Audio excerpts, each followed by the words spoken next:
de Paris, j'ai été nommé procureur de la République à Cotonou, commissaire du gouvernement auprès du tribunal militaire d'exception.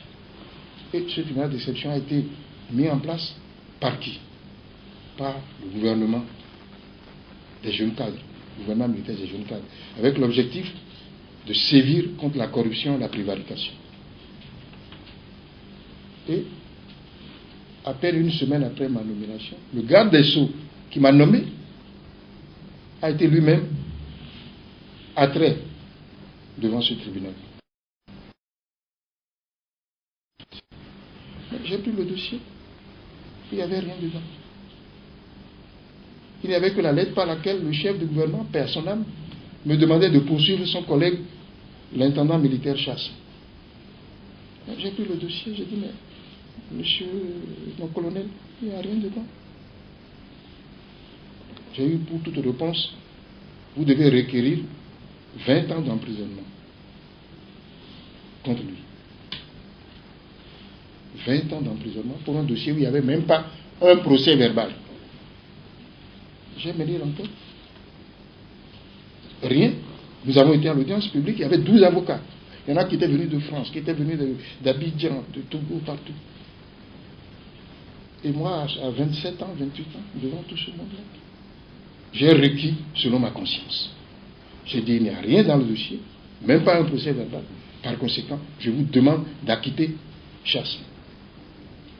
Je n'ai pas été suivi. Ils se sont retirés parce que le tribunal était composé de 11 militaires et un civil président.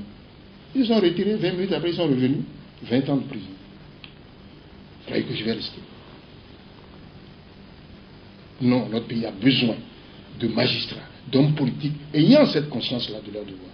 J'ai donné ma démission parce que je ne voulais pas, en restant dans ce tribunal, cautionner un acte pratiquement criminel, de faire enfermer pendant 20 ans quelqu'un contre lequel il n'y a aucune preuve. Et tenez-vous, mon cher ami, parfois c'est bon de le faire, de se comporter comme ça. Le désarroi a été tel que le gouvernement a été obligé, 2 semaines après ma démission, de dissoudre le tribunal et de libérer tous ceux qui avaient été arrêtés. C'est des choses qu'il faut faire. On n'occupe pas un poste. Et je voudrais vous rappeler qu'à ce moment-là, j'avais 27 ans, comme je vous l'ai dit, 27 ans, 26, 27 ans. Je venais d'arriver. On m'a donné une belle villa. Oh, j'étais étudiant au 6e étage dans une chambre de bonne à Paris. J'arrive, on me donne une belle villa, une belle voiture, des gardes-corps, commissaires du gouvernement, près du tribunal militaire. Vous ne voyez pas qu'il y a de quoi faire monter la tête à un jeune. Je suis parti de là. Je suis devenu avocat, j'ai travaillé pour gagner ma vie. Et ma conscience était libre, tranquille. Et voilà ce que j'ai fait. Donc je ne suis pas prêt de me reprocher ces choses-là. Et si vous voulez que je continue l'histoire, je vais vous la continuer parce que c'est bon que les gens le sachent. J'ai quitté. Je suis devenu avocat. Et vous savez ce qui s'est passé? À ce moment-là, le gouvernement se renverse.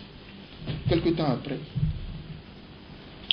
le chef du gouvernement qui m'avait demandé de faire condamner Chasse à 20 ans d'emprisonnement, ce chef de gouvernement a été lui-même arrêté pour atteinte à la sûreté de l'État. Et j'étais dans mon cabinet d'avocat tranquillement, lorsque sa famille arrive et me dit de le défendre. Ah, le défendre? Vous voyez, ça n'arrive pas qu'aux autres. J'ai accepté de le défendre. Mais le clou, c'est que, à peine ils sont sortis de mon cabinet, quelqu'un d'autre arrive. Savez-vous qui c'est? L'intendant militaire Chasse. Le gouvernement venait de le nommer président du tribunal qui devait condamner le chef du gouvernement. Le gouvernement l'a nommé président de ce tribunal pour juger celui qu'il avait mis en prison. Et il est venu me demander conseil.